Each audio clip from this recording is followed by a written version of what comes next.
I just wanted to say hello. I've been here for about 20 weeks and I've never once turned on my mic. So this is CAC. Boom, 20th week is a charm. Thanks for saying hi, CAC. We appreciate it. I'll send you one of my personal pop tokens just for that effort you did. Love to hear it. All right, well on that note, welcome to the EOS Fireside Chat, everyone. I'm your host, Stephane, and today we've got a great show planned for you guys. As always, we've got great guests, we got great community members here in the chat already. If you want to participate in the firesides, join us like CAC just did, saying hi to the community. We love to hear it. Join us on Discord. Join the EOS server, discord.gg/EOS-network to join the Discord server. We're also broadcasting live on Twitter, Facebook, YouTube, wherever you want. You can watch the fireside, and we thank you and we thank everyone for joining here on Discord. All right, as always, like CAC did so well, when you join us on the mic, please tell the community your name before you join. It makes the show more easy to understand for viewers and also for our editors. And also recently, not only are we live on all those socials I just mentioned, we're also now uploading these shows to the Everything EOS podcast. So that podcast was going on a while back, and then it was inactive for a bit, and now we've reactivated it.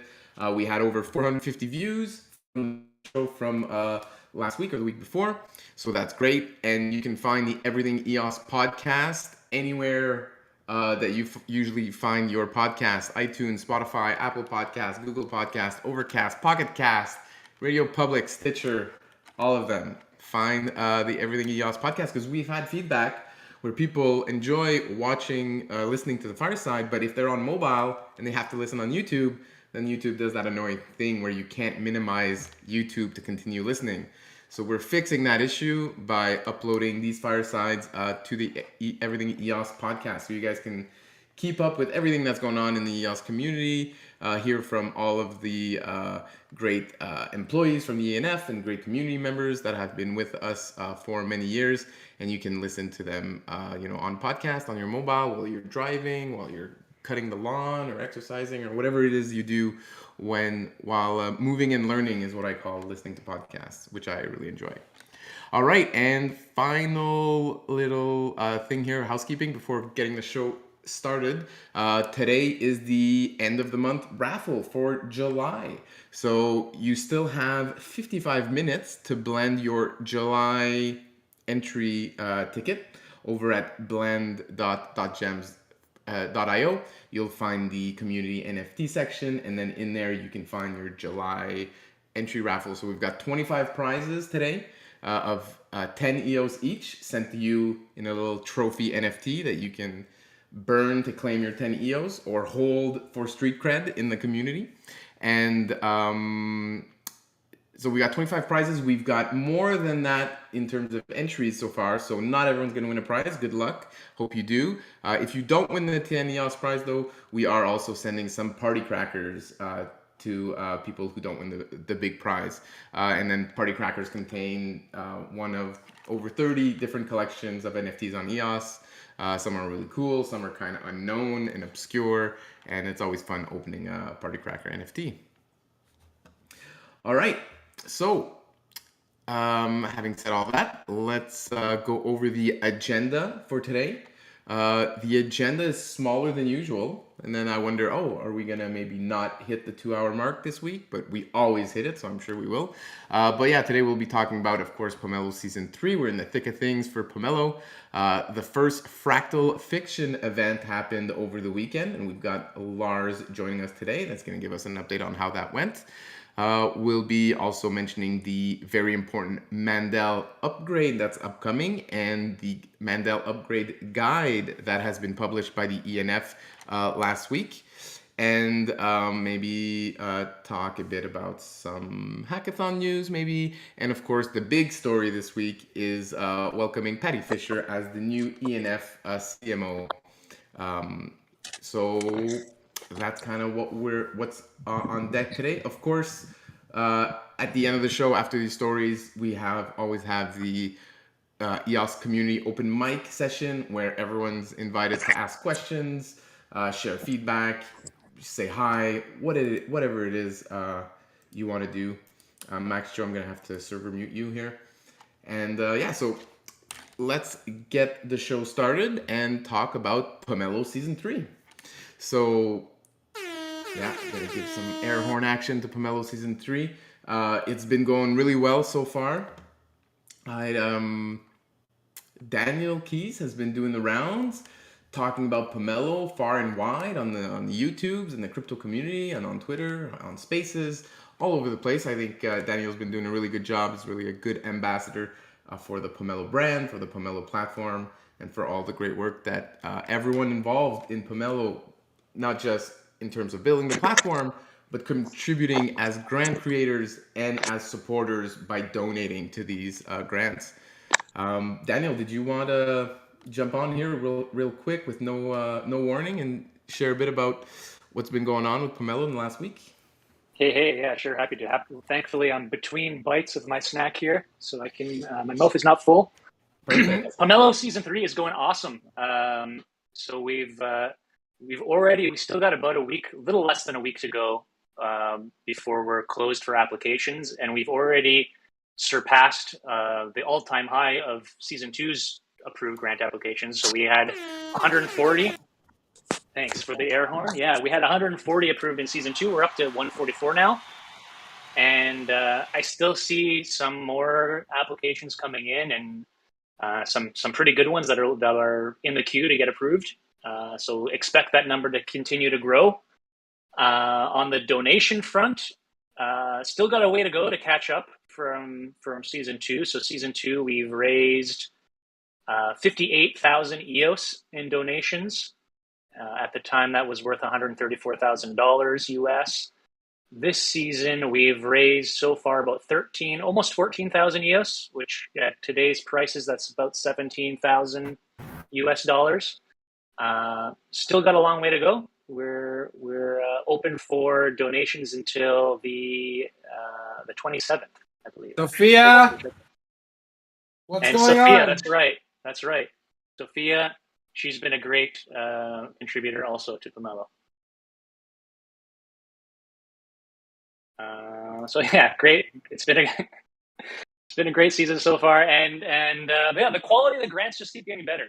I think we mentioned this on previous fireside chats that it's felt easier to approve these grants this season. The community has been learning together each season on how to target the public good within your potentially not public good business, and we're getting a lot more applications approved, a lot of quality pitches, and it's just been so far a great season. Awesome. Thanks for that great update. And thanks for everyone who joined us on our Twitter Spaces pitch session for Pomelo that happened just an hour ago on Twitter. I see a lot of you in here were out there as well. That's great to see. We'll be hosting more pitch sessions in the future next week, again, same time, Wednesday, 2 p.m. That one's actually very exciting because it's our rapid fire pitch session show. That was my favorite show from Season 2, where we get as many grant creators as want to show up. We give them 2 minutes to give their pitch on what they're doing and why they deserve support from the community. And so that was really fun last time, seeing everyone get together, all the grant creators get together on one show, and kind of everyone supporting each other and sharing their great ideas for building public goods on EOS. So that's always fun to hear. So I encourage you guys to tune in and listen if you are considering doing donations, and everyone should be doing donations to Pomelo. And so this is a great opportunity to learn more about these grants, as opposed to, of course, you can always go to pomelo.io and just read up all the grants as well, which I'm sure many of you will do as well. But that show is great. If you're a grant creator and you have not yet applied to be on this pitch session, the rapid fire pitch session, definitely do that. There's still time to apply, but of course this does take a bit of organization, so don't expect to be able to apply like the day or two right before. So definitely apply this week to get on the show for next week. I just shared the link for the Google form in the voice chat here on Discord. And if you're listening elsewhere, you can also go to @Pomelo Grants on Twitter. And the pitch session sign-up form is linked in the profile description there. So no excuse for you guys to not sign up and join in this rapid fire pitch session. Also, for these pitch sessions, they're not only for the English community, we're also hosting some for the Chinese and Korean community.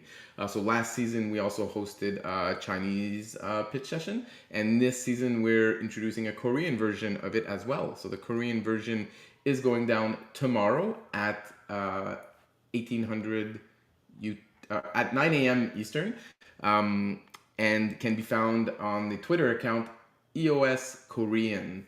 So that's the EOS Nation Korean Twitter account, and that's where we'll be hosting our Twitter Spaces for Korean pitch session tomorrow morning.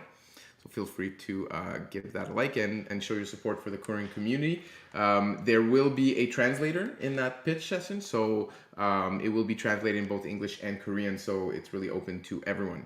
And then there's also Chinese pitch sessions, which will be finalized and announced anytime now. All right.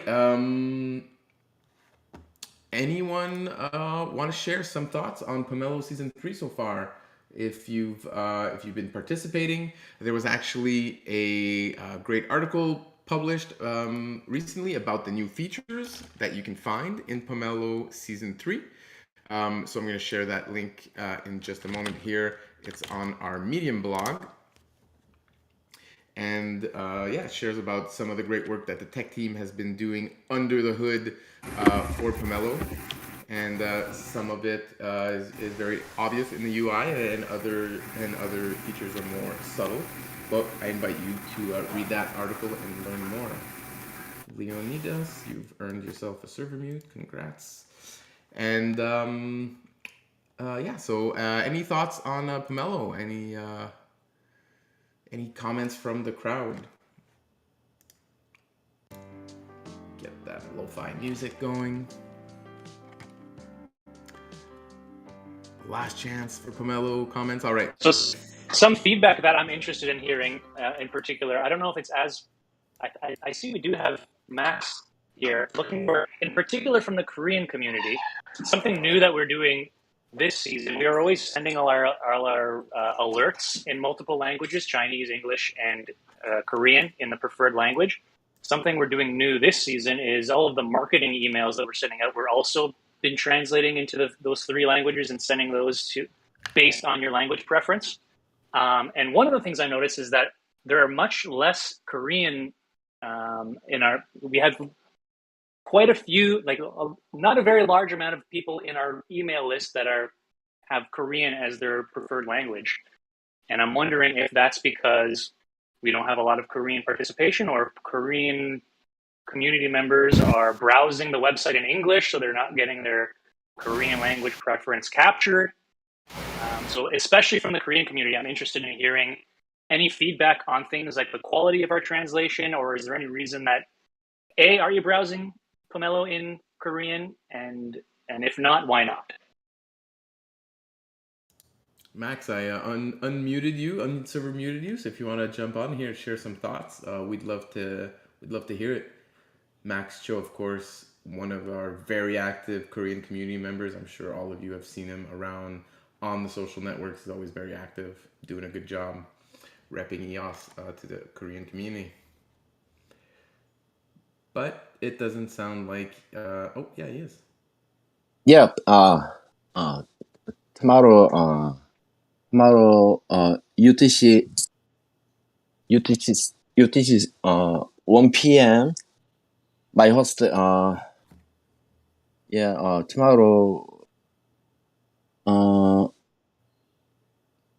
YouTube channel or EOScast and EOSDAO and TV Mark.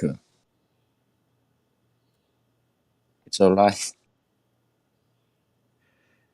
So I think Max is trying to share with us that he's going to be hosting the Korean pitch session tomorrow, Yeah, 1 yeah. p.m. UTC. He's hosting it with Chian, our Korean team member here on the EOS Nation Asia team. But yeah, Max, if you have other comments or feedback or suggestions to share, happy to hear more what you think. And if not, we're going to hear from you tomorrow on the pitch session for Korea.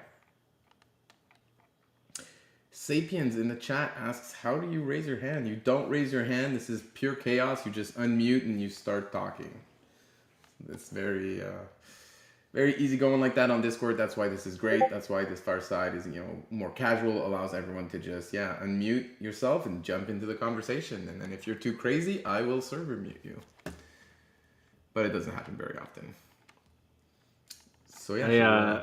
On the topic of Max, I just want to give him a shout out. So him and I worked together to get him community manager access, essentially, to a site called Xangle, which is, from my understanding, it's kind of like a coin market cap type site, the most popular one in Korea.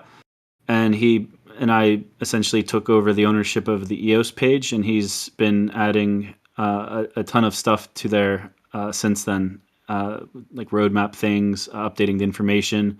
So another win. So we've got CoinMarketCap, we've got CoinGecko, and now I could say that we've got Xangle, and thanks to Max Cho on that.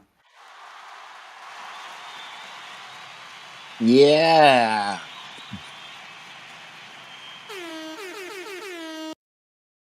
Great work, Max Cho. Thanks for being such an active part of the community. All right, moving on to the topic of the day, I guess. So this week, the ENF, yesterday, the ENF announced their new CMO. And so I'd like to welcome Patty Fisher to the new EOS. And I think she's with us today on Discord. So Patty, if you want to jump on here, say hi to the community. We'd love to hear from you.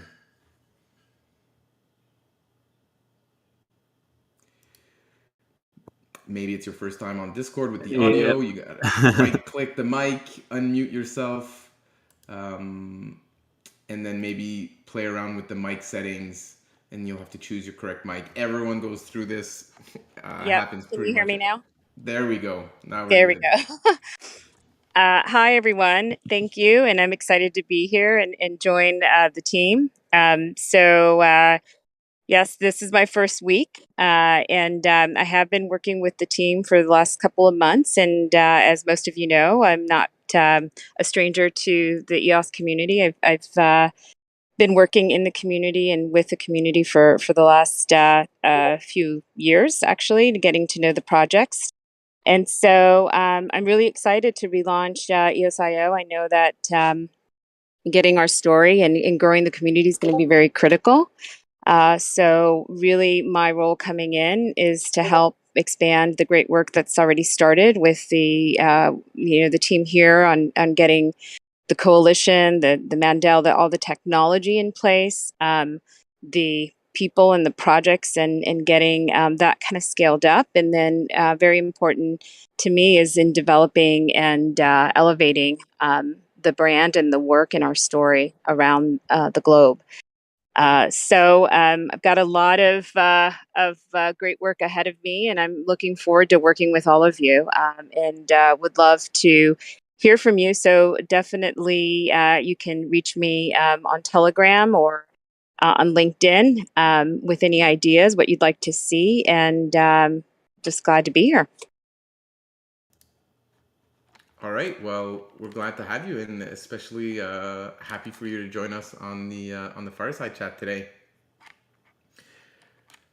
So if anyone has any questions for Patty, like she just said, you can reach out. You can leave them in our voice chat. We'll get to them, or you can just jump on audio chat if you want.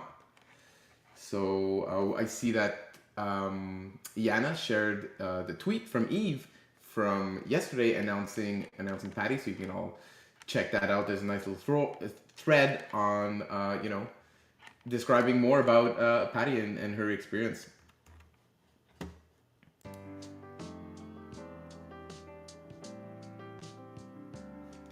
Maybe Zack. Hey, it's Trip. Oh, Trimbot, welcome to the show, Trimbot.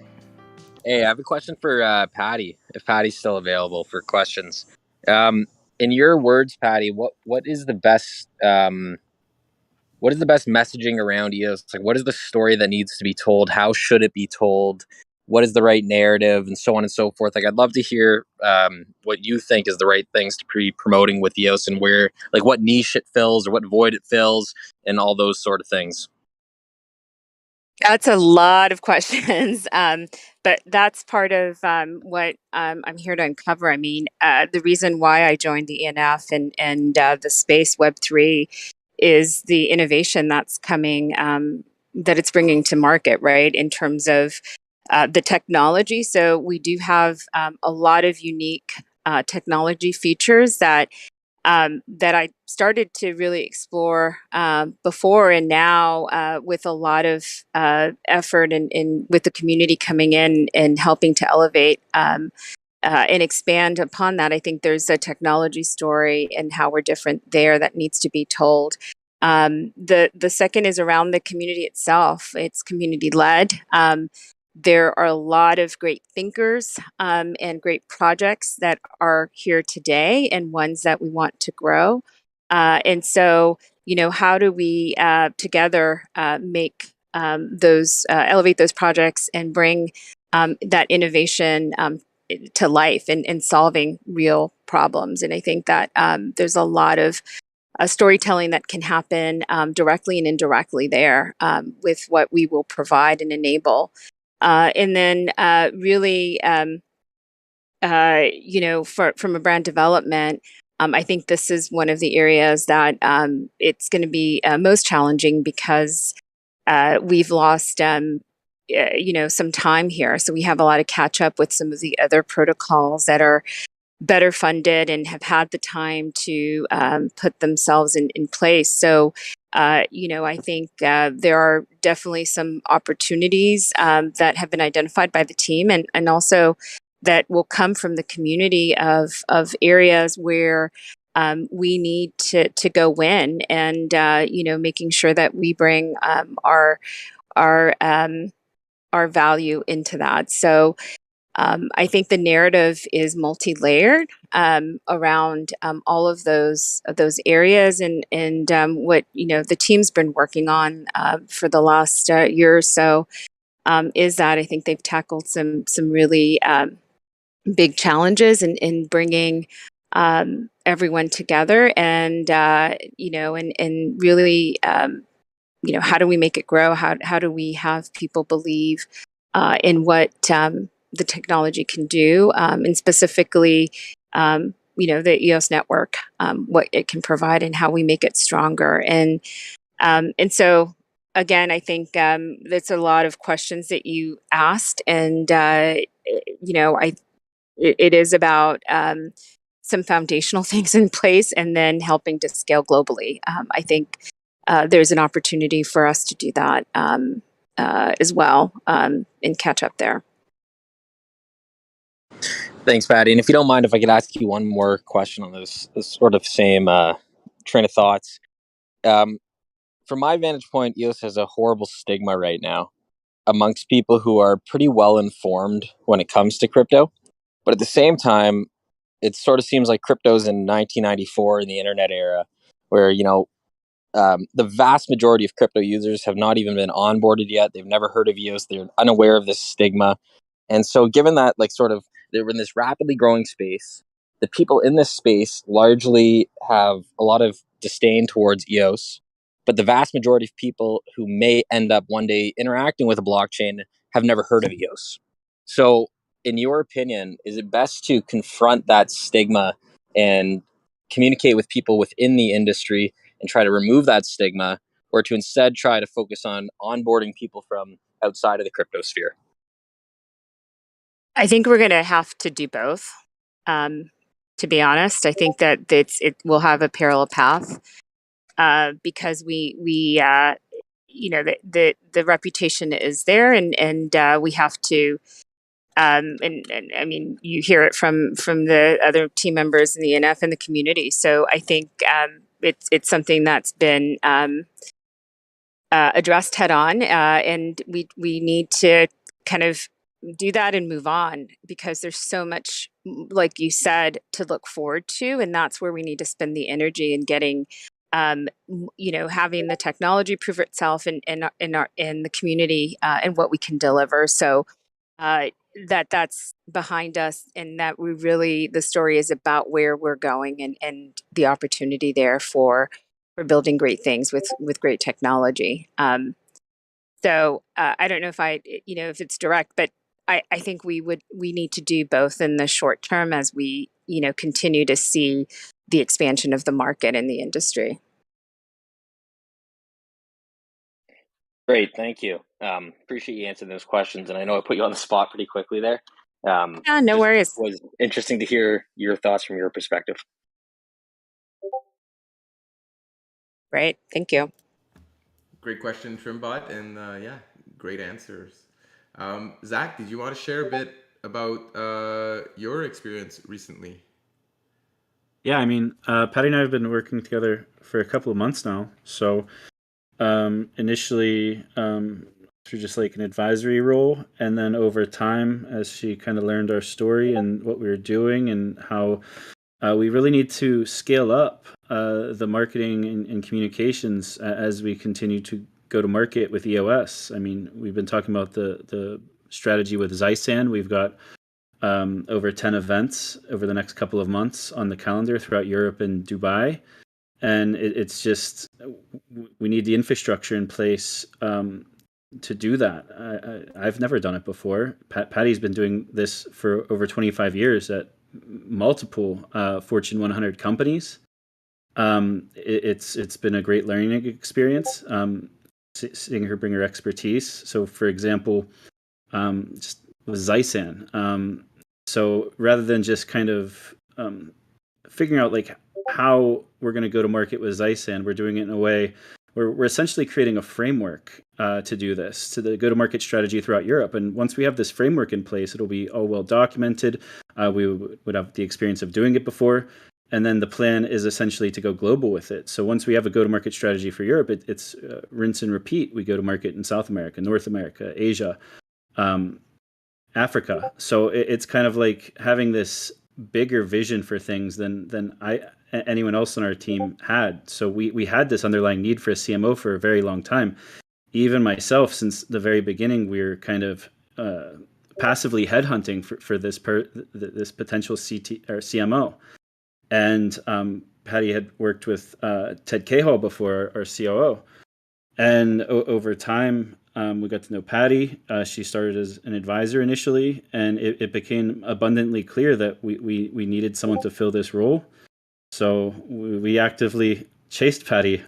It took several months of convincing, I believe, to get her to join our team. And I'm just super excited to be able to work with her and learn from her.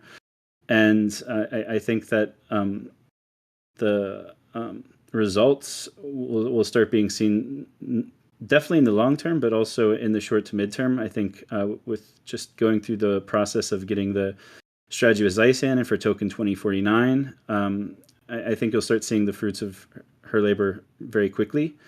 I'm also excited about the opportunity to meet Patty in person after working with her for the last several months. Next week. Yep. So I think we've said this before, but we'll be in Toronto next week so we're having kind of like an executive in-person meetings next week to really go over the high-level strategy. So a lot of the questions that Trimbot asked to start this call off are all questions we're asking ourselves too. Crafting the messaging architecture at the high-level messaging, and really being able to pick each other's brains on these high-level things, especially Eve and Ted, because we got to all be in sync, and we'll be at ETH Toronto. We'll be at Blockchain Futurists as well as having our own internal meetings. I'll be there. Patty will be there. Eve will be there. Ted Cahill will be there. And I'm looking forward to meeting some other people in person there too. While I'm on the topic, I know Chris Barnes will be there. Some of the EOS Nation guys will be there. I know Daniel Keys will be there. Some other Talos people will be there. So I'm really excited to be able to spend a lot of time with Patty next week. Also, when we're in Singapore, we'll be able to spend some significant time together with our Chinese partners as well, our marketing partners there, who also have a footprint in Singapore. So I kind of lost my train of thought there. I guess I'm just really looking forward to it. I guess it's hard for me to really verbalize the impact that she's already brought to the ENF and will continue to bring. And she's really just starting to ramp up her time with us. So good things ahead. And I'm sure you guys will all be hearing from her regularly. We talked about when she was joining initially planning to join the ENF. We kind of talked about how we could kind of collaborate in the most effective way. And I have the heartbeat, I have the pulse of the EOS community. I've been with you guys from the start. I really understand the sentiment. I understand the community. I understand everything there is to know about this, and I have all of the contacts. But where we needed support and help, I believe, is at the top of the funnel. So how do we get the next 1 billion people into this ecosystem? And I think that's where she's really going to shine, because she's done it before. She's been the marketing lead for multiple global brands, companies that do revenues in the $800+ million a year levels, companies with over 15,000 people. So she's here to kind of scale our organization and scale our footprint for EOS. And I'm just really looking forward to the next couple of months, because I really want all of you to kind of see the potential that I see. Wow, what an introduction. Thanks so much, Zack. That's what I do. I'm also really good at leveling up people. But that's the thing, is like, Yeah. I like to surround myself by people smarter than me and make them shine, because everyone, there's so many incredible people within this ecosystem that I've met over the years, and I'm truly blessed to be able to do this for a living.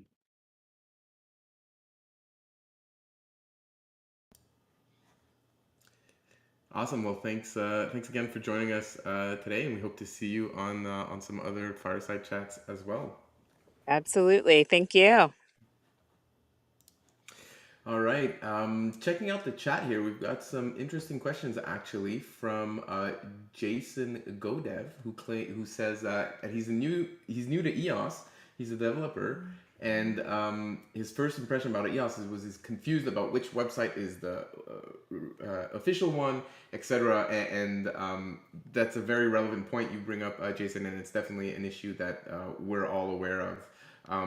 The confusion comes from the fact that Block One used to be the developer of the EOSIO software, and then they kind of abandoned the software in the community, and then the community kicked them out last year, and now the community has taken over the role of maintaining the software, maintaining the official websites, and all that stuff. So we're kind of still in that transition period where the EOS Network Foundation is now the organization that is really taking charge for the growth and development of EOS, and they've been implementing a variety of initiatives over the last almost 1 year now, or maybe about 1 year, and so that's why there's maybe the EOSIO website that feels unupdated for a few years, but if you go to eosnetwork.com, that's probably your best source of information for what's ongoing and current in the EOS community right now. The official support website, if you have any questions about how do you create an account, download a wallet, a transaction failed, what happened, all that kind of stuff. And for anyone listening, you go to eossupport.io, and then there's a team 24/7 online ready to help you.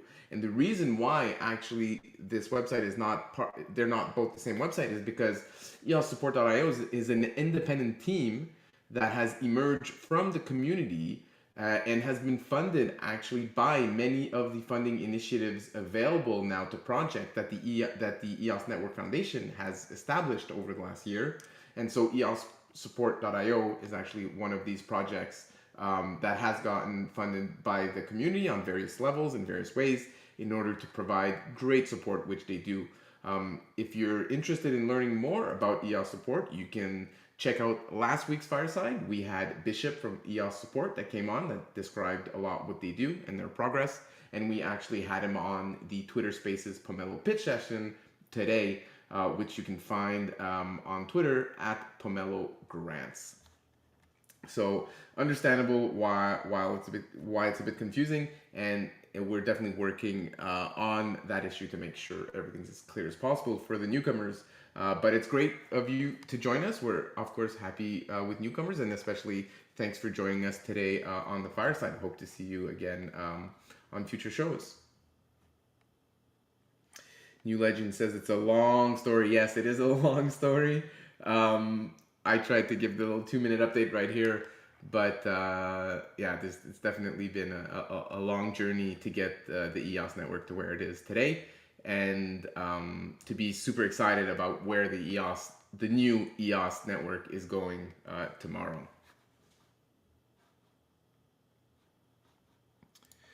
All right, moving on to our next topic of the day. I'd like to hear about how the first Fractal Fiction event went. Me too. Yes. I'd like to invite Lars on stage to share about that experience. Hey, what's up? Hey Lars, thanks for joining us today. Sure. Well, it was awesome. It was like it was sort of something that Lovejoy and I discussed.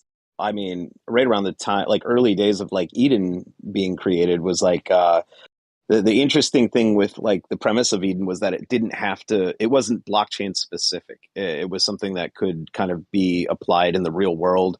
I kind of got a little close to that early on. We had an opportunity to talk to me, Lovejoy, and our friend Mark Bailey had a chance to speak with the city council about everything that was going on with the Minneapolis Police Department, and that was sort of the first example where we were able to kind of advocate for an Eden style solution to some of the problems that we've been having with like state and local governance.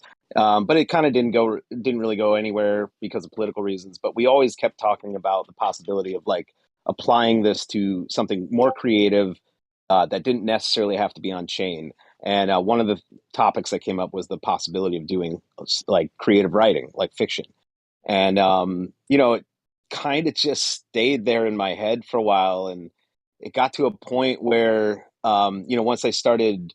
Once Immutable Realms, the EOS like arts and culture zine I'm working on, thanks to like Pomelo and the ENF grant and the community to fund it, it just seemed like that was a natural place to try to work like a fractal fiction story into the zine. We thought that would be really cool, and so yeah, it happened this Sunday, I think, and a huge thank you to everyone that was able to make it, because it was kind of short notice. We did it on about 5 days notice to the people that were able to sign up. We got about 23 signups, and I think 14 people did actually make it. One of the really interesting things was that it was a diverse mix of kind of like Eden type people and then just some creatives. So you had a group of people that kind of, in some ways, one group didn't know a whole lot about creative writing, and the other group didn't know a whole lot about governance or blockchain or anything. So, we sort of broke everyone up into random groups. We had a sort of purpose-built process of how fractal fiction would work. There's certain, specifics, nuance type stuff, like in Eden, and some, well, at least one of the variations of Eden. I know Fractally kind of has its another version happening, but there are groups that can fail, that don't reach consensus. And obviously with a story, you can't really do that if you move on to the next round with no characters. So we had to purpose build that. I have to give a lot of credit to Lovejoy for helping with some of the heavy lifting on like the specifics about how those kind of things would move forward.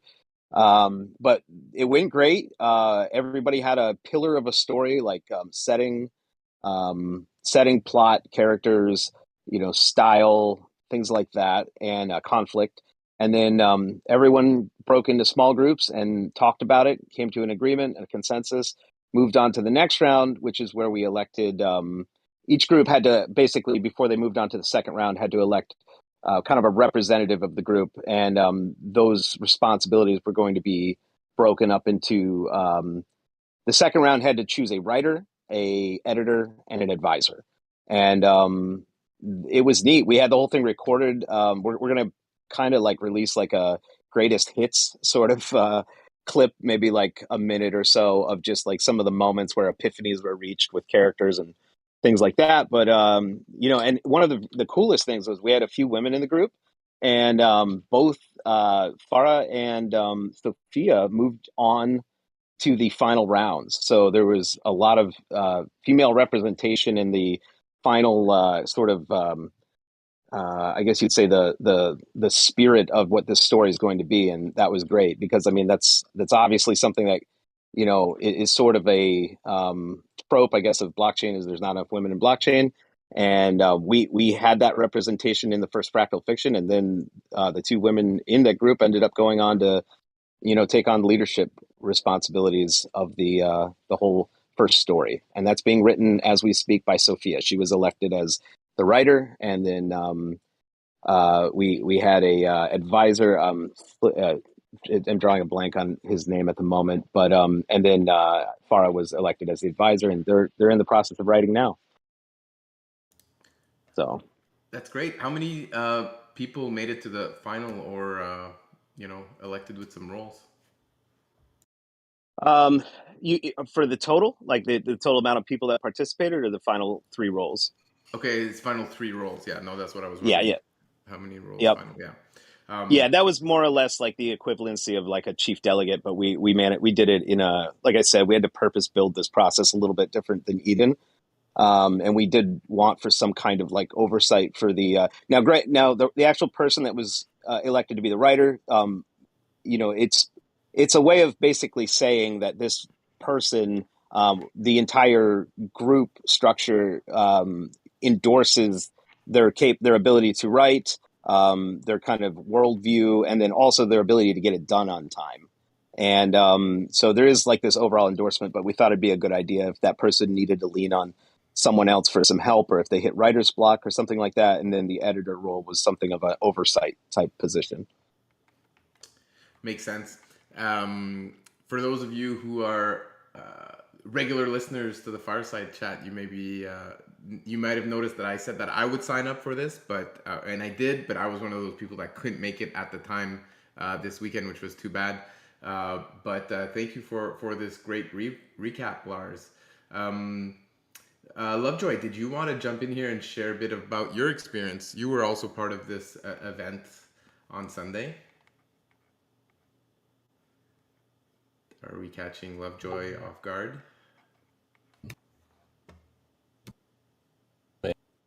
Struggling with Discord mics. Number 2 of the session. Nope, not coming in, Brandon.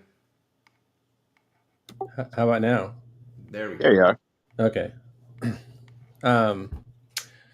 Yeah, and it was a great experience. I mean, I just moderated, so I wasn't really participating in the process. So I kind of got this interesting bird's eye view of the whole thing. Really, for me, it was fun to kind of set the parameters and help work with Lars to figure out how this was going to work, and then to see it play out was just so rewarding.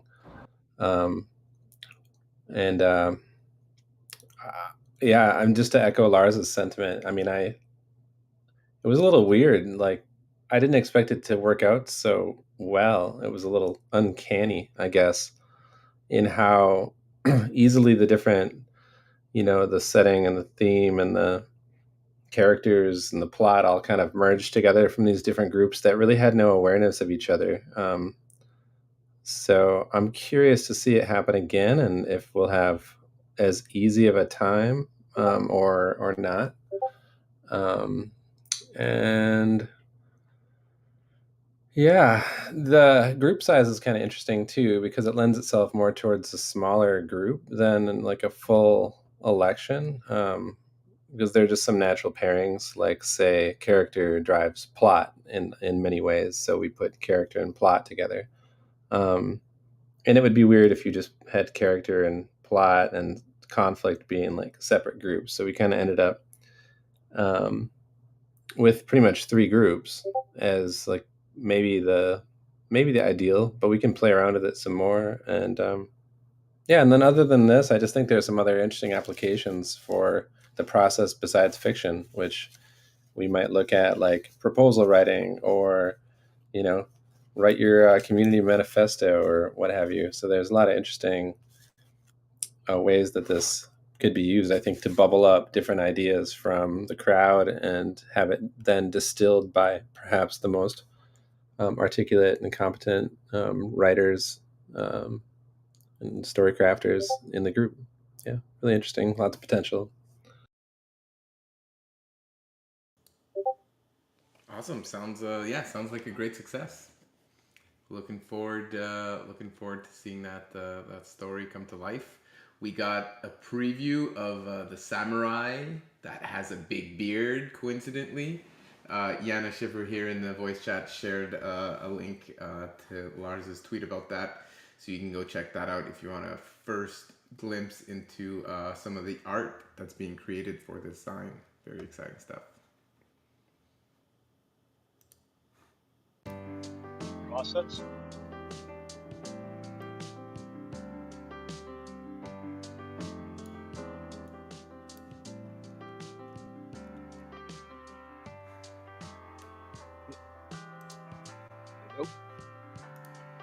Hello? Yeah, this is Mark Stair. I have a quick question about that fiction writing process. Uh, a lot of times, introverts are not bubbled up in various different kinds of meetings and stuff. I wonder if there's any comment about that, the extrovert introvert concept. Yeah, that's a really interesting question you brought up. I tend to be kind of that, like, I'm from like right outside of Philadelphia, and over the years I've sort of been gently reminded that sometimes I can be like kind of strong in like a group like that, like sort of, I don't know. And I don't know, there might have been a little bit of that was hung up in the fact that like I was also involved in like organizing this whole thing. So when groups, at least in my group, I was in the character and plot group, got kind of quiet, I felt like an obligation to speak up and like kind of suggest things and keep the conversation moving. And I think that was one thing afterwards I was sort of imagining is like, um, there are just different types of personalities, and if like fractal fiction was to scale in the same way that Eden could scale, like up to like thousands of people, yeah, that would be a situation, because you're taking many different personality types and smashing them together in rooms. It's a little bit of a different experience than it would be with like a normal election where you're basically trying to allocate funds for projects. Because I mean, writing and creativity and stuff is such a more personal thing. Like, I think some people are probably timid or reserved about sharing their ideas. So I don't know. In some ways, I think that's one of the beautiful things about any kind of fractal democracy is just that it is sort of a messy process. There are going to be, lots of different types of people with lots of different types of ideas. And it's kind of going to have to push maybe some people out of some comfort zones, because if you have a personality like mine that's sort of like kind of out front and like kind of talking about ideas, I mean, it may have to, if someone really in a group for fractal fiction decides like, well, that's not really the direction I want to go, I guess the hope is that they would speak up and challenge it in a way that like would kind of try to get a group of people to reach a consensus on like maybe a different path or a different direction. Yeah, I would just add that I think there's a lot of room for, in processes like this, fractal fiction and Eden also, and I've seen this a lot in Eden, just for people to kind of step up and help moderate the discussion so that they create space and create opportunities for people that may not normally feel comfortable sharing in a group like that, to just make sure that there's a moment for them, because people don't always feel like they can just jump in when someone else is really fired up about something. So adding a little structure or teaching people how to bring that kind of conversational awareness and structure to all of these different processes, I think, is hugely valuable. It's kind of hard to mandate it or make it like a definitive aspect of the process without kind of bludgeoning everybody with some sort of heavy structure. But I think baking it into the culture so that people learn to be more aware of creating space for each other is hugely important.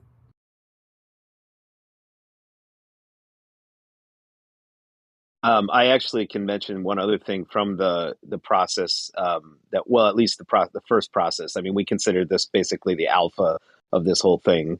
It was like our MVP, but there was a moment when when we were trying to come up with characters that I just like ran off to like OpenAI to start generating character names, like, because one of the characters, it was leaning in a direction that was going to have a Japanese background, and I just started generating Japanese names, like Lovejoy as like the moderator, kind of overseeing like some of the rooms, just was like, no AI. And it was funny because like it was not something we discussed previously, but in the moment, like I was just using one of the many tools that I would use to, I've done quite a bit of creative writing myself, and I wrote a novel in 2020 and stuff. And when I would get stuck, I would go to like AI type solutions to get names, or at least generators. And that was just one of those funny moments where, like Lovejoy just mentioned, it's like there's this balancing act you have to do between some degree of process and consensus agreement on how we reach, characters and settings and things like that. But on the other hand, not locking people into a very rigid sort of thing where it kind of extinguishes all the potential creativity of a story.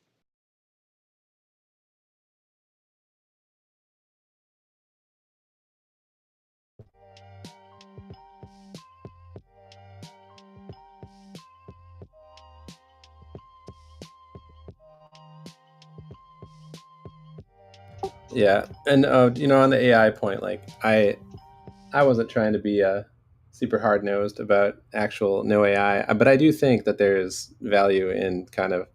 I mean, one thing we talked about with this process is like it can kind of be the antidote to a lot of this AI stuff, in that it can help humans leverage their own imaginative, you know, capacities across groups instead of using supercomputers to feed all this information into these pretty awesome outcomes that AI is coming up with between the image generation and the wordplay stuff. But it's kind of an interesting way to throw humans together, and then it's like an algorithm for humans, to co-generate their own novel outcomes. And I think when we lean on AI too much, we lose, like a bit of that capacity in us for like sitting and turning over names, in our head, kind of like that capacity atrophies a little bit. But I'm not anti-AI. I just think it needs its own place. And yeah.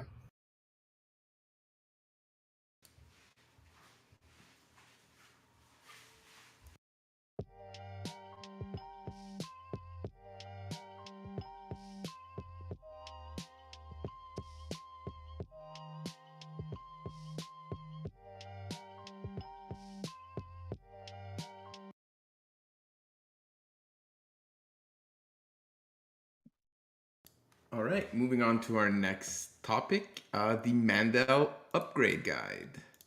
So of course the Mandel 3.1 upgrade is coming, and the EOS Network Foundation has released a guide to help everyone who's impacted by this upgrade, make sense of it, and so they know what's coming and to be prepared for it. Does anyone with a technical background maybe want to give a little overview about this guide and who it's most relevant for? I'm looking at you, Areg, as I always do these days now when anything technical comes up. Sure. Just unmuting. Can you hear me? Yep. Thanks for joining. Okay, great. Yeah. So so we put out this guide for the Mandel 3.1 upgrade. There's, as far as who this is for, it's basically for anyone running a the node process, node EOS, in the EOS network, because the 3.1 release includes consensus upgrades. And when those are upgraded, any node in the network that is not upgraded to 3.1 will be will stop following the network. Their nodes will stop. So basically, anyone operating a node needs to be aware of this and should look at the guide to prepare for that upgrade. So we currently have released 3.1.0 RC2. We are very close to releasing 3.1.0, and with that, people can actually start upgrading. Obviously, others, a select group has upgraded to RC2 and has tested, but understandably, it's a small group that's trying to help with the development process. But when we have the stable release, that kind of opens it up to everyone to start their own upgrade process. So as far as how upgrades actually work, well, this is a bigger change. We're 3.1 is based on EOSIO 2.0, and there are a lot of significant changes there, including some plugins that have been that were previously deprecated for a long time that have finally been removed. There's state changes, which requires a snapshot to be used to upgrade the state file, basically. And there's a further complication as well, if because of the fact that we're kind of moving away from Block 1's version of EOSIO, there's a further complication for anyone who's been operating an EOSIO 2.1 node. So as I said, Mandel 3.1 is based on 2.0. So it's a lot more straightforward if you're running 2.0 and you just want to upgrade to 3.1. As I said, you will need a snapshot, but other than that, your block logs and ship logs will work just fine. No complications there. If you are running EOSIO 2.1, or actually have even run EOSIO 2.1 at all on your data files, assuming you're not willing to just throw them all away, there are additional complications, and the guide kind of goes over it, so I will not go over it here. But make sure to read through that carefully, because you will not just be able to upgrade in a straightforward way from 2.1 to 3.1. And the guide was shared. Great. Yeah, that's pretty much it. I can answer any other questions, but I think the guide goes through it pretty well. All right, thanks for jumping on and giving a nice overview for that. All right, Zack, final topic of the day here. Do we want to talk some hackathon stuff? So last I heard, is Chris Barnes on the call? Don't see him. Yeah, so I believe with the Ideathon, which is the Helios led initiative that Chris Barnes has been kind of spearheading with DNF, that's continuing as planned. So I think there's, if they haven't done it already, they're closing their contract with DevPost soon. So they'll start working on the front end for that, for registrations and things like that, and it'll start in a couple of weeks. But throughout the process, it came up that the Trust EVM team also wanted to do a hackathon. So we connected, or I connected the EVM team with Chris to see how we could potentially collaborate on these efforts to kind of synergize and amplify. So one of the issues with DevPost is they require a certain amount of lead time. So, and it's mandatory. So even after signing the contract, which if it didn't happen today or yesterday, then it will happen this week. There's like a 4 to 5 week lead time before you could actually start your hackathon. It's just like an onboarding process. And that timeline didn't really align with the Trust EVM launch. So the end result of it, and we're still finalizing the details, is that the Trust EVM team, they will be announcing a separate hackathon using a hackathon platform called Dora Hacks. It's really popular with a lot of other projects. And they will be kicking off their hackathon actually within the next week or two. And that'll be kind of like a different type of hackathon. So what theirs will have is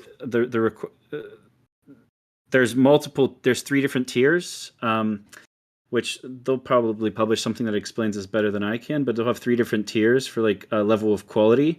And there's a flat rate prize pool of grants that go along with each tier depending on the level of quality. And they're specifically focusing on GameFi. And the minimum requirements will require deploying on the EVM testnet, which is on Jungle 4 right now. And half of the prize will be paid up front, and then half of the prize will be paid upon deploying to the Trust EVM mainnet come late September, early October. So they'll release details on that. So I guess this is kind of like the announcement of the announcement. I haven't seen a blog post or anything yet, but I did see timelines, and they're quite aggressive. So this will be probably announced within the next week or two by them. I also saw, since we had our call this morning, Steph, they published a blog article today that outlined a lot of details about the Trust EVM. I haven't really had time to digest it myself yet. I've been pretty busy today. But they did release some more information on their infrastructure and the EVM token and its utility and a lot of different things. But like I said, I haven't digested it yet to be able to speak on it. But the hackathon will be announced within the next week or two. And then on top of the Dora hacks, which will start really soon. And if you're able to deploy your app on the Trust EVM testnet, you should qualify for some level of grant if you have an EVM-based project. The other piece is as part of the Ideathon that Helios has been spearheading, the Trust EVM team is going to create a second track. So initially the idea was that within Ideathon, there's not necessarily code requirements. So it's more or less pitching a concept. You get bonus points if you have code, but it's not a requirement. So it's pretty, in that sense, it could be blockchain agnostic because you're not actually developing EOSIO code or EVM code or any code at all. So where the Trust EVM track will come in is it'll be a separate prize pool, but within the same hackathon that we've already planned. And tentatively, so it's at least a $50,000 additional prize pool. And that's on top of the $75K that's already been announced for the other half. And the requirements for the Trust EVM track will require actual code to be developed and deployed onto at least a testnet or a local environment for the Ideathon. So I guess you can consider this like the pre-announcement of that, but lots of hackathons coming up. So if you're a Solidity developer, there will be 2 opportunities to win some prize pools for deploying to Trust EVM or building an EVM-based project. And then the other one will be the Ideathon that's already been, I guess, softly announced also. But the Ideathon won't actually be for at least another month, whereas the Trust EVM hackathon for the Dora hacks should be launching within the next week or two. So that's the update. For applications that are already running, what can we look forward to with the release of Trust EVM? Is there new capabilities this would be able to give already running apps? Like maybe like put the Trust EVM inside the app, or vice versa, or like what new benefits or features do you anticipate, or does Trust EVM could potentially help for current applications? If you're on native EOS or EOSIO, nothing really. It brings potential users. So with more dApps being deployed, the kind of one of the superpowers of the Ethereum community is the number of open source code that already exists. It's already audited, already battle tested. The libraries and tooling around building applications, and because of kind of like the open source culture, there's a lot of building on top of the shoulders of giants, so to speak, where that's why you see a lot of the clones and forks and DeFi Legos, is because most of the code is open source, which means you could rapidly deploy it. So what I anticipate that we'll see is when the EVM launches, we'll see a lot of new dApps deploying on the Trust EVM, specifically with a focus on GameFi with the Web 2 speed for Web 3, using your Solidity-based code that may already exist. So that'll be probably the biggest impact on an EOS dApp. But as far as functionality, nothing really. I mean, they're two separate runtimes.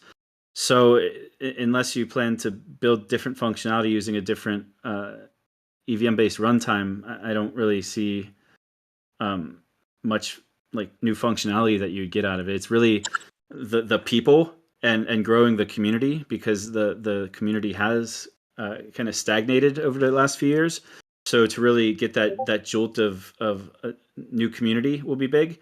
And also, we'll be announcing the timelines and dates for Yield Plus very soon, already drafting the announcement. So hopefully we'll get that out early next week, hopefully. And that'll be another catalyst for onboarding more applications onto native EOS and eventually EVM when that rolls out. So it's really about growing the ecosystem, growing the community, getting more active wallets. And then, as I know you asked about EOS dApps, but like EOS token holders, it'll be generating transactional throughput. So every time a transaction happens on the EVM, you're getting the transactions actually happening on the EOS base layer. So as far as like staking to Rex and being part of the power up and getting the resource dividends, like that'll ideally amplify also. So if you're getting millions of transactions daily, hopefully tens of millions on the EVM, you're getting tens of millions of new transactions on EOS also, which leads to more resources being consumed and things like that. So that's another thing to kind of look forward to on that. I'd like to make a Cool. suggestion Awesome. for the Trust EVM hackathon is have a prize pool for any US group that wants to take some of the winning entries and do it natively in EOS and compare the performance.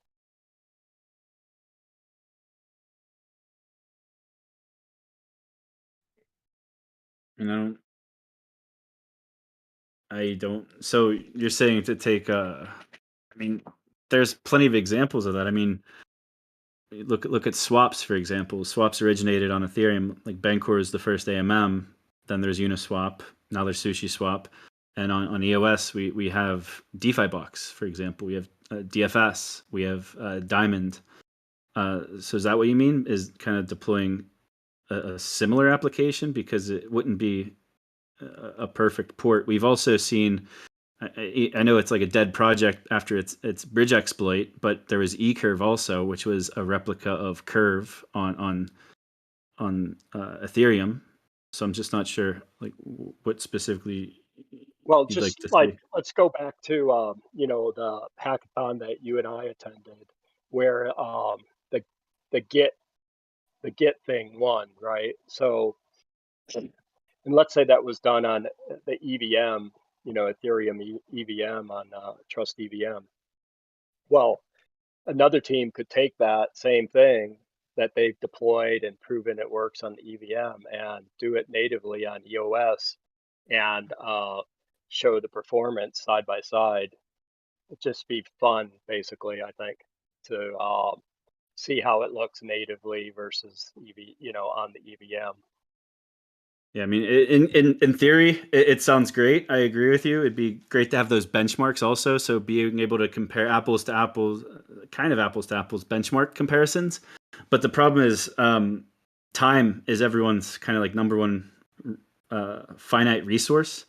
and having the actual people to be able to do that, who are both knowledgeable in Solidity and knowledgeable in EOSIO, those people are very hard to find, and a lot of times they would command quite hefty salaries. So their time is also valuable. So it's kind of like, for the amount of a grant that we could offer, that would be a reasonable amount of money for something like that, is probably not enough for someone to actually do that. But if you want to ping me in like a direct message or something, kind of explain it in more detail, I might have a better answer. I also want to go back. Whenever I was talking about eCurve, there's no bridge exploit. It was actually eCurve itself that was exploited, not the bridge. The bridge is good. But yeah, I like what you're saying. We do have certain benchmarks planned, especially on the EVM side of comparing more. It's easier to compare benchmarks between EVM to EVM. So, for example, a swap pool, how many swaps per second can you do on Matic, as compared to how many swaps per second you could do on the Trust EVM using the exact same code base, because you just deploy a new contract on a different chain.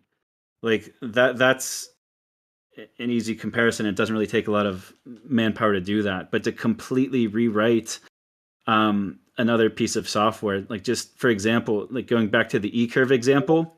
So eCurve on EOS was 100% a clone of Curve. So Ramon and his team at Blockstart, they basically ported the entire code set of the Curve protocol on Ethereum to EOS. So something like that does exist.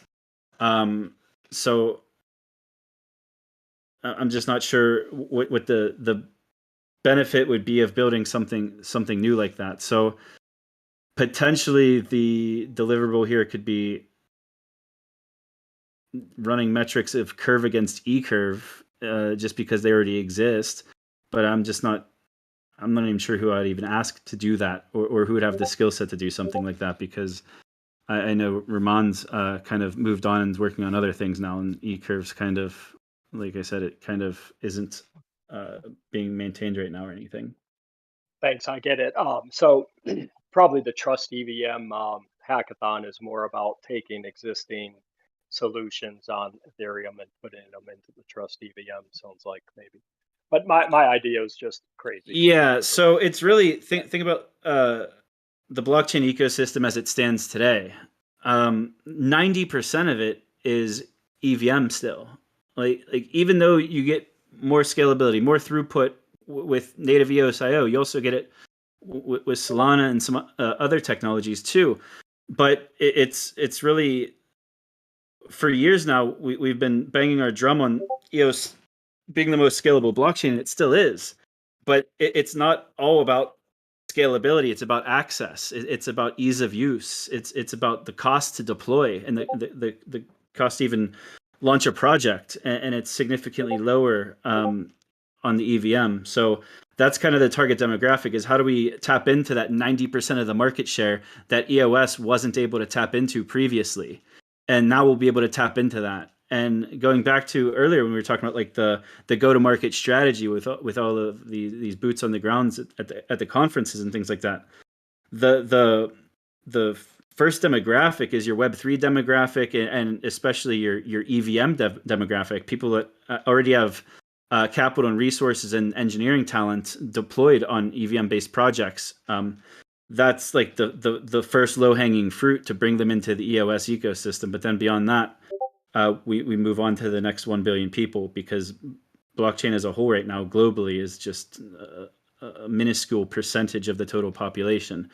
But if we're going after the low-hanging fruit is Solidity developers and developer teams and studios that are already familiar with that code base and that tooling and those libraries, bringing them over to EOS, giving them the first taste of that scalability through the Trust EVM, and then dipping. Hopefully, the path is hopefully they could eventually dip their toes into the scalability layer, which is basically EOS native.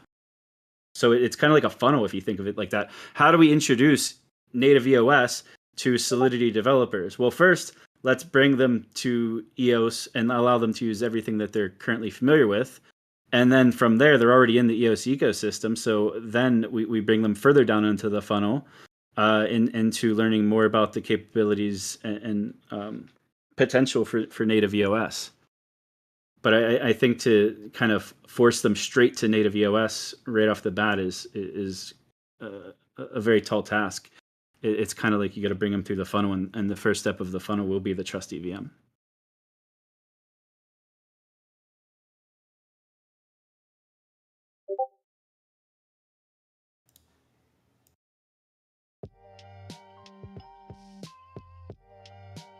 But Mark, you brought up a little Easter egg here. I don't know if we've ever said it. Mark was one of my teammates at the EOS Hackathon in San Francisco. I didn't even know that was you talking until I looked at whose name was highlighted. But hopefully next year we'll be in a better position to do a big in-person event. So that's also something on the radar is plan. So initial planning phases for that, then determining the date and location. I'm not sure if there will be a hackathon necessarily. It's definitely on the table, but definitely that's something that everyone should be looking forward to. At some point in 2023, we will have, I guess it'd be the third EOS Community Conference. So the first one was in Korea. The second one was in Rio in 2019. And there hasn't been one since. But I can pretty much guarantee that there will be one in 2023. And I will, I'll share details as soon as I can. But I'm excited for next week because it'll be my first crypto conference in Toronto in a couple of years. But what I'm really looking forward to is having that opportunity to meet everyone in person from the EOS community and really build those relationships and deepen the relationships that we already have from being friends virtually for so long. And you just reminded me of that by bringing up one of the last EOS hackathons in person. I'm really looking forward to those that. those hackathons were freaking awesome, and it was Mm-hmm. one of the top few things that B1 did well, and it was great to be part of your team and stuff like that. So it's really good.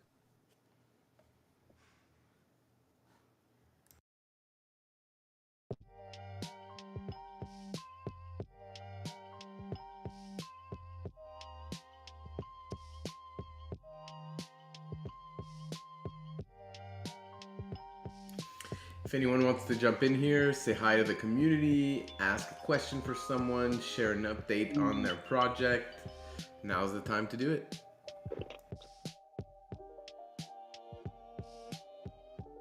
I'll jump in. We were just talking about the Toronto meetup. I'm going to be up there Monday evening, and I think I'm going to try to make a group meeting somewhere, like Amsterdam Brewery. Seems like a fun place. That's a good spot. I would love to meet up. I'll be there. Great. So let's say about 8 o'clock. 8 o'clock, did you say Monday? Yeah. Count me in. Excellent. Oh, wait, no. Monday. Damn, I'm going to see a concert on Monday. Oh, okay. Well, we can I'm going do to see Tuesday. Elvis Costello. Oh, fantastic. Monday in Toronto. But yeah, maybe after or before or Tuesday. But you guys Daniel, don't let me hold you back. Do you still have your meetup group in Toronto? EOS meetup group? I do. Yeah, I should actually create a meetup out of it. So I control the EOS Toronto meetup group. So if we do pick a time and a place, I can advertise it on the meetup group, and maybe we'll make a pub night out of it. That's a good idea, Steph. Maybe on Tuesday. Yeah. So I think some of the ENF people are maybe leaving Tuesday afternoon. So I think we could talk offline. If we'll see what works best for everyone else. I think Ted's leaving Tuesday afternoon. But it's fine. Monday. I'll be there. I'm in. Really it doesn't matter because I'm in. Patty's probably in. Eve might be in. I gotta check his schedule. But yeah, I would love to have a little shindig somewhere. I'm in. Chris Barnes says he's in too, wherever he's at. Sounds like Who it's else? gonna be a fun time. Who else is going to be there? I know some of the other. I think a couple other Taylor's people will be there. I think they have a booth. Anyone else? Even if you're not on the call, Daniel, like. There's at least one other member of our team. Jay will be at the conference. We've got some other folks in the area. Maybe we can invite as well. See if they're around. So yeah. So Tuesday evening, we can chat offline. We work out the nitty gritty details, and I'll post an event up. Tuesday evening, there's actually a conference networking event. So that was kind of already on my calendar. The happy hour, or whatever, from the conference, and maybe we could move on from there to somewhere else. And then I think because Wednesday is the closing party in the evening. Tuesday they did have a happy hour on the calendar though. Run it Monday. It's going to be a fantastic event. It'll run late, and then Daniel will join after his concert. There you go. Solved. That's an option. The concerts don't go that late. You guys are late nighters. I'll be out by 11, walking distance probably from. So yeah, we'll figure something out.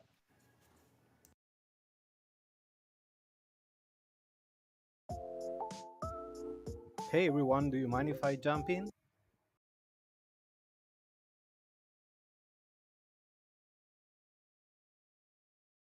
Not at all. We love when people jump in. Welcome. Introduce yourself.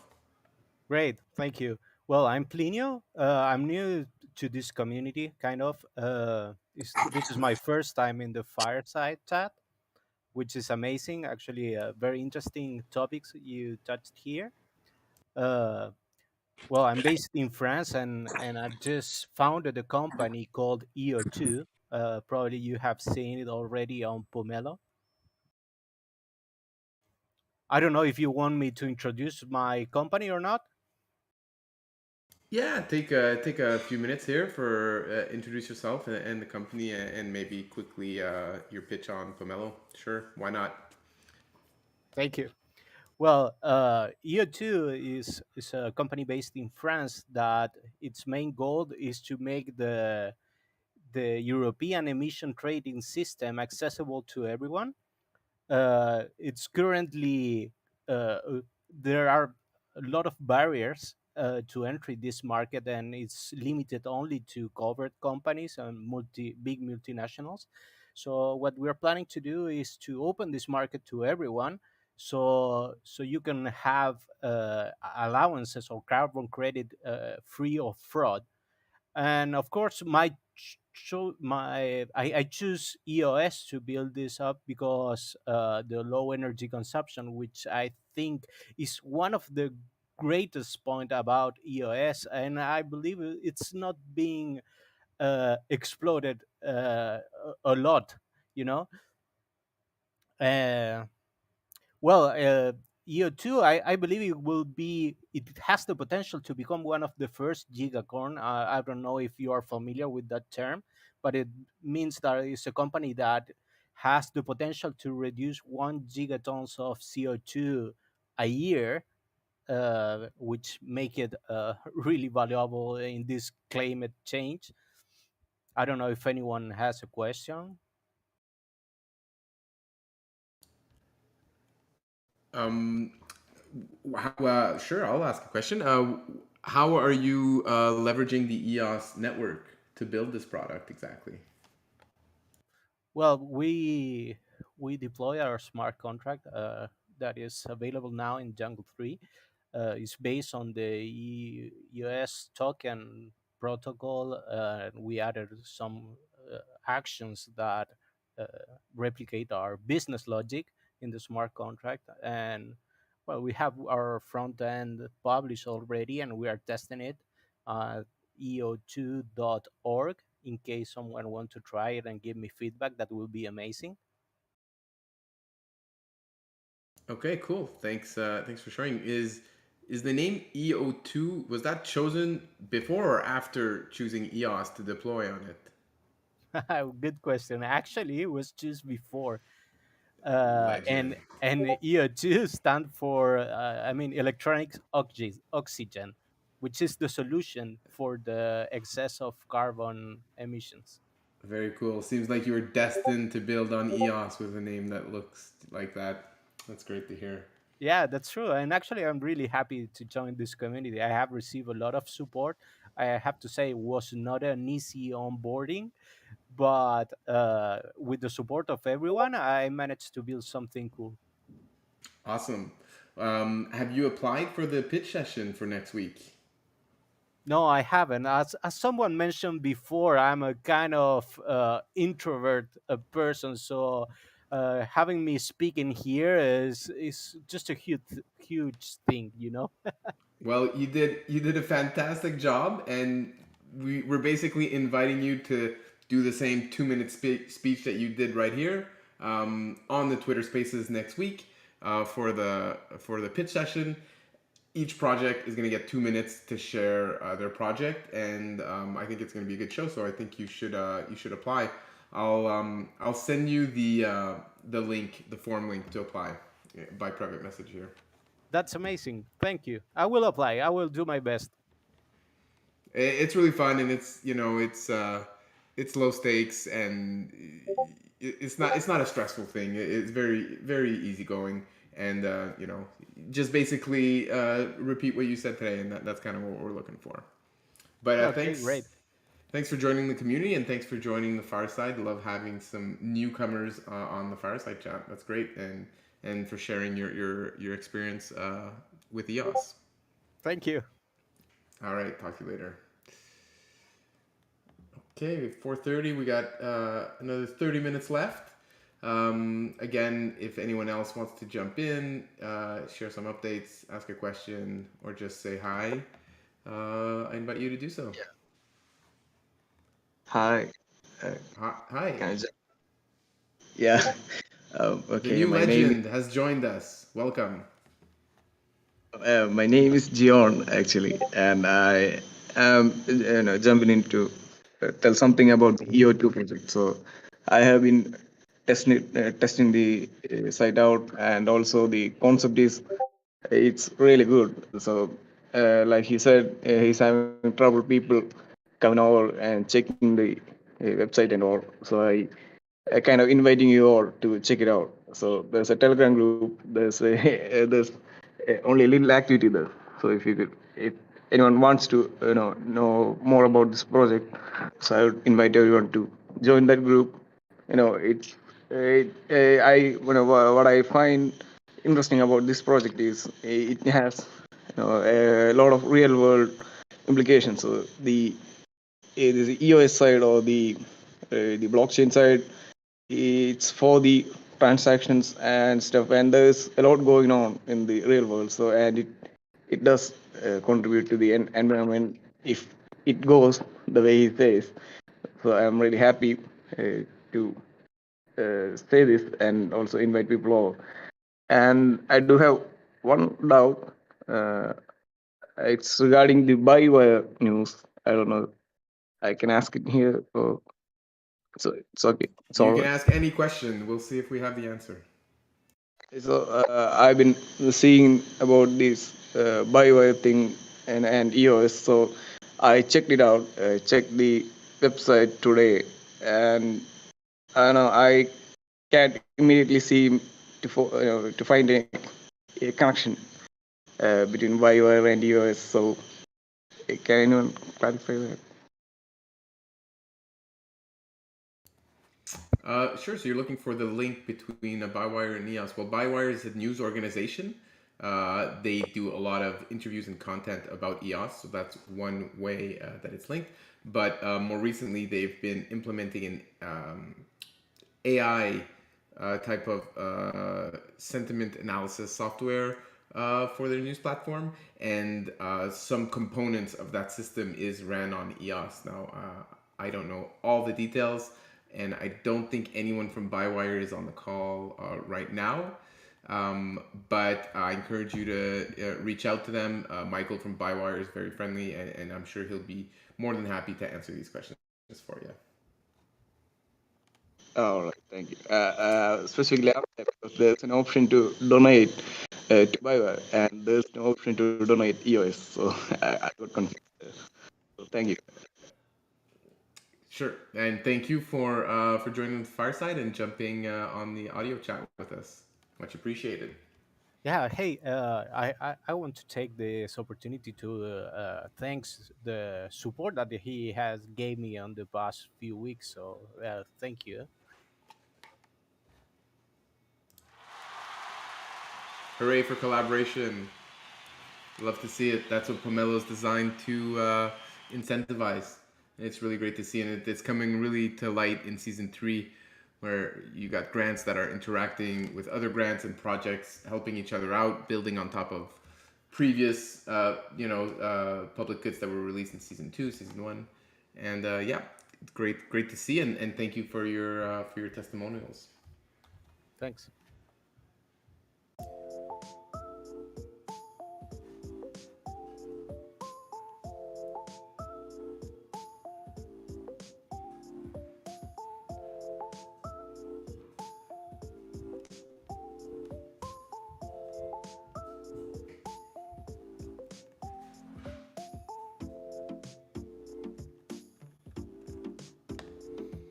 Just going through the chat here.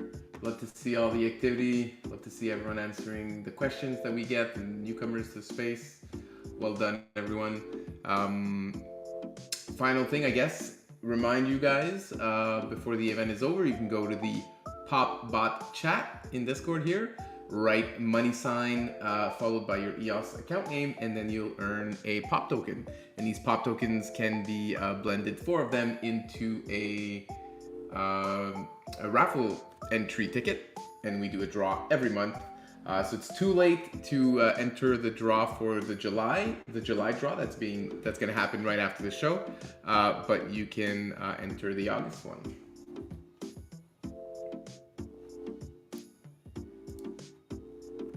Up to 47 people signed up for the pop token today. Very nice, very nice.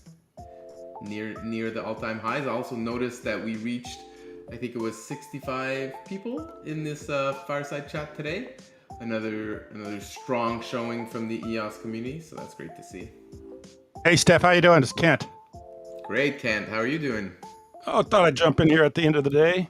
I thought TrimBot had a very excellent analysis when you were talking to who was the person that we were talking to earlier that's keeping an eye on Zack.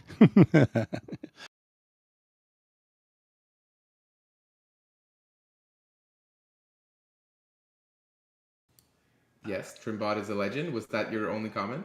Yeah, TrimBot's a legend. I just pretty much only right. comment. Yeah. Yeah, I'll... Patty, was her name Patty? Patty? Yes. Patty, who's keeping an eye on Zack. Oh, and I also want to say hi to Mel out in London. So thanks. There you go. Shout outs. Okay. Shout outs to Mel in London. Shout out. Steph, Thanks, I'd like to comment on your growing and collaborating with Pomelo, if you don't mind. Sure, go for it. Love to hear it.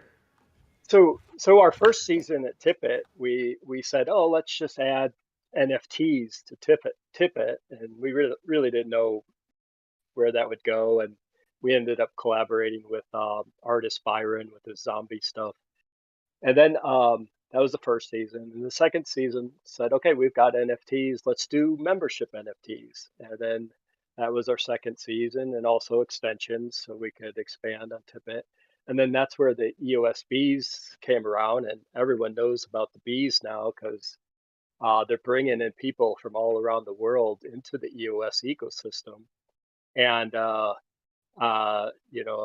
really innovative advertising promotion mechanism that I'm just amazed to see how well that's all working. And so we're just continuing that on, but the collaboration between artist Byron, EOSBs, and then the Pomelo seasons kind of building on each other within Tippet, adding more and more functionality was able to enable that. And so I'm really happy with the whole season approach of Pomelo and working together with other teams. So great job, you guys. Thanks for the kind words. That's exactly the kind of good experience I like to share. It's the idea that the value of Pomelo isn't in the first season you participate. It's that momentum you build season over season. And it's something I've been talking about since season 1, and actually seeing it play out now on season 3 is amazing. So thanks for sharing your experience. Air horn for Pomelo.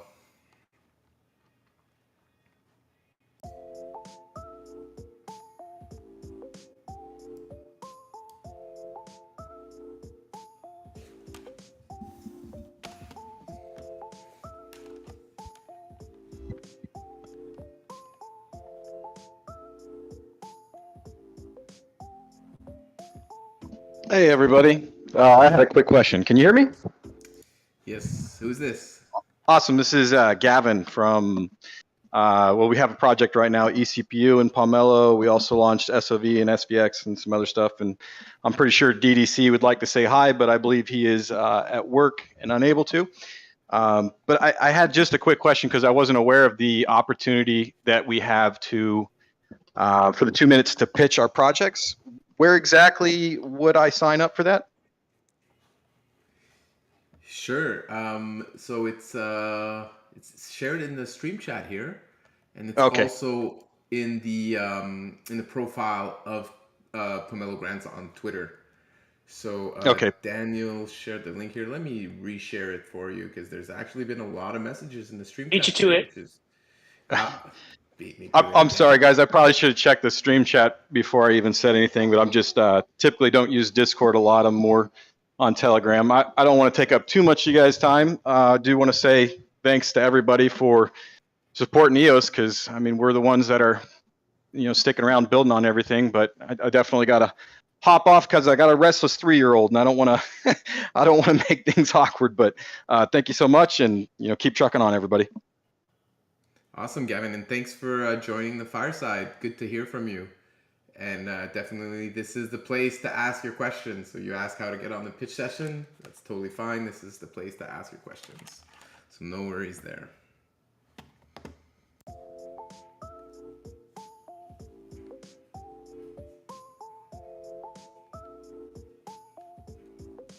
Hey, is the new CMO still around?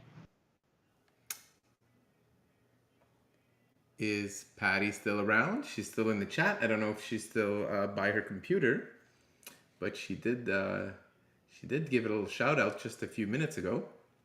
Okay, I'm here. Yeah, I just wanted to ask yes, you. I'm still on it. Yes. Thank you. I wanted to ask if there is like a roadmap of how this marketing strategy is going to develop, or any place where we can check it out.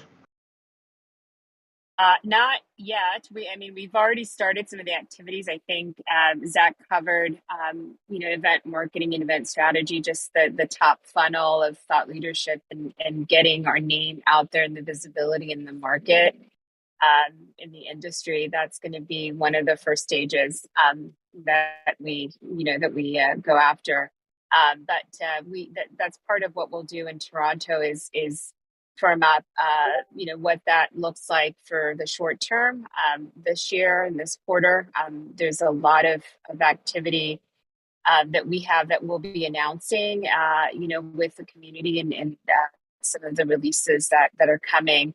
And then into 2023, how do we start the year strong? And so I think we'll have that kind of roadmap to share. And as we get that together, we'll post it or share it here or post it on the site or in Twitter. So we'll get the right channels and the right information to you. Okay, so is it going to be driven by like marketing campaigns? It will be campaigns based, or yeah, we will have campaigns. We're still looking to build the foundation. So as we talked about event marketing, content marketing that we'll do or that we'll do with the community. We'll also be looking at this short-term some foundational things like search, there's confusion on which website to go to. Is it, who handles what of EOS and the network and EOSIO, and so what we want to do as well in the short term is try to make sure that we're doing that confusion for some for new folks coming in and being able to get to the bottom. I know that there's an effort around onboarding. You've heard from me of the enough of areas that we're tackling that we know have pain points. So on the marketing comm side, that will be something else that will help support and make sure that for newcomers, it is painless. So that will be another area that we'll look at for the short term. So it will be, again, finding the community where they are, and then different types of strategies to grow at different times. But again, I think one of the other examples that we're looking to do is, how do we work with the community and partners around scaling? Instead of us decentralizing the marketing and enabling the community to also help us get to where we want to be. So the model that we're setting up in Europe with the events, the type of events, the audience, what that journey is, how do we come about in the experience on the floor, and then making sure we're being very efficient around multiple events, so we're not spending money each different time, but how do we scale within just Europe in the fall? How do we measure it? That's going to be an investment that we make. So making sure we have the right measurement with the team there, and learn from it, because those are the types of programs that we'll look to scale. And we'll be doing more of that. I don't want to say experiment, because there is a science around, other companies have done this in other ways. So looking at models and, being able to quickly adapt the marketing as we need. So. Okay, thank you. Really appreciated answer. It's really amazing. It looks great. Thank you so much. Thank you.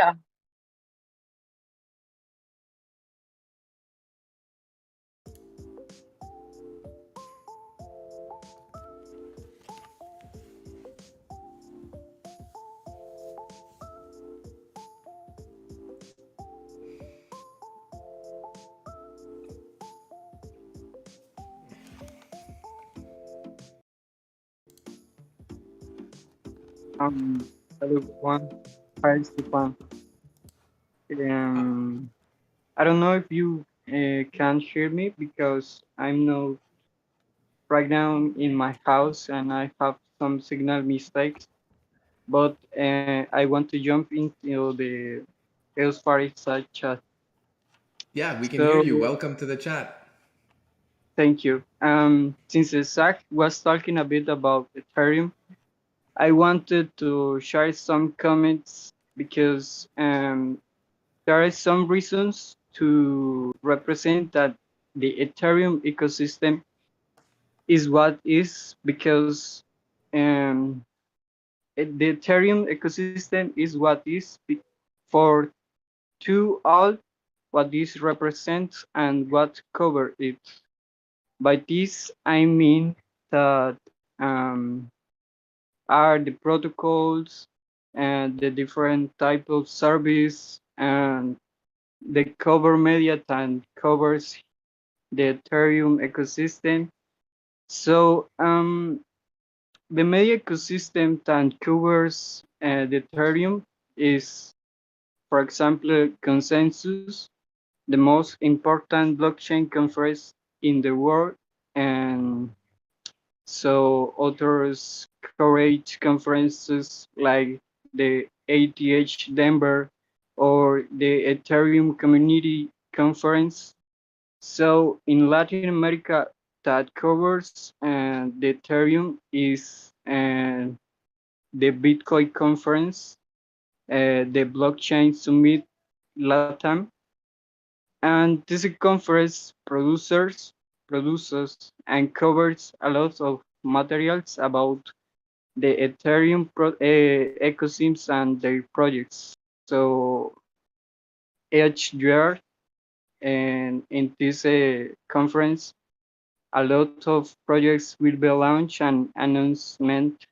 So that's a right and excellent way to get introduced to the world because they have Ethereum hubs, and also the ET research, a reference site that is for technical specs, protocols, and Ethereum projects. And that is most of the EOS Nation Foundation information circulates on the social media, and that is disseminated within the community. And his social space like this EOS Fireside chat. So I think this media is what the NF should also look for covering the EOS in the world because EOS nets all possible means to cover information in the world, not only in the community. I just want to share my opinion, and it's a personal thing, and not everyone has to agree, right?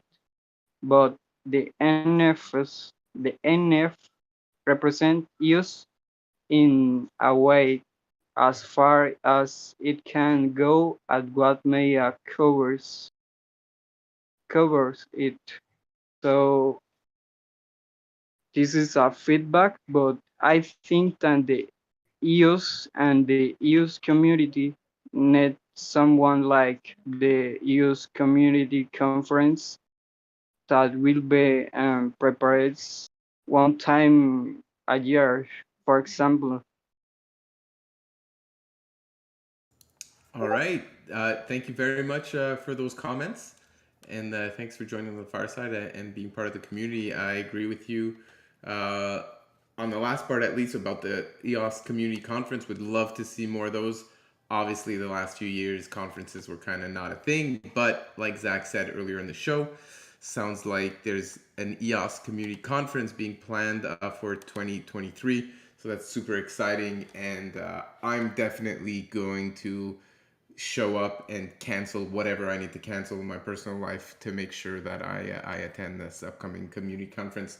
I think it's going to be great. I would love to get to meet a lot of you in here, the regular Fireside members here that join every week. Hopefully, we get to all meet up at some point in 2023. Unfortunately, I won't be doing the tour this year in Toronto or in Singapore and all the other places that the ENF is working on having a presence. But some other EOS Nation team members are definitely going to be there. And yeah, I want to be there for the EOS Community Conference in 2023.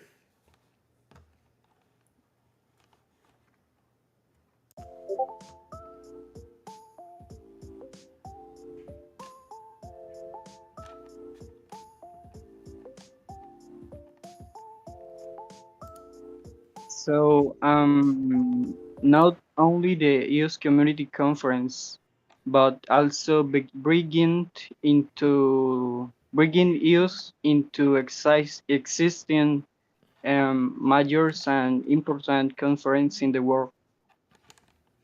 Yeah, absolutely. If you listen to last week's show, I think it was last week or maybe the week before, Zack definitely shared some news about the progress they're making on that front, about a collaboration with Ziasan and for them to help the ENF represent the EOS community in a lot of conferences. So I think there's going to be a lot of announcements in that regard being done in the next few weeks.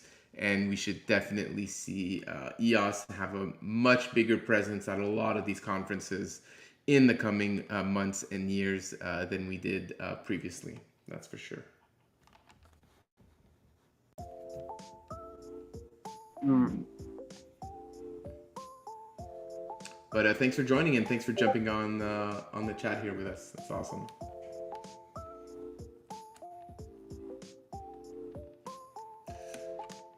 All right, we made it pretty much to 2 hours. Got a few minutes left. Last call for anyone who wants to jump on there, say hi, ask a question. Now or never until next week. The last, I just want to share about my project. I'm the leader of Subdeploy. So Subdeploy starting as a content creation hub, but we want to upgrade to a platform, no, educational platform. So if you want, you can check out Subdeploy on Pomelo and consider supporting us. And I will share some information in the next Pomelo pitch. Awesome, excellent. Yeah, we're looking forward to hearing more about your project on the Rapid Fire. I hope you can join us for that pitch session. And for those who are curious, I shared your grant link here. Even though this isn't a pitch session, you know, it's okay. It's okay to have. Obviously, it's a very big topic right now in the community, so we're fine talking about grants here and there. All right, so that's gonna wrap it up for us today. Thank you for everyone who joined in. Remember to donate to Pomelo, support the EOS projects you love, and yeah, have a good morning, good afternoon, good evening, wherever you are in the world, listening live or afterwards on Discord, YouTube, Twitter, Facebook, wherever it is, on your podcast, on your run, while you're driving, wherever it is you're listening to the Fireside. We appreciate you tuning in and appreciate everyone who joined us live in Discord. And until next week, hope everyone has a good week, and let's go EOS! Go! EOS is the best blockchain. Go EOS. Go EOS. Go Go EOS. Have a good one, guys. What's guys? Go EOS. Loving it, loving it. All right. Thank you, Stephane. Have a great day or evening, wherever you are, and everyone.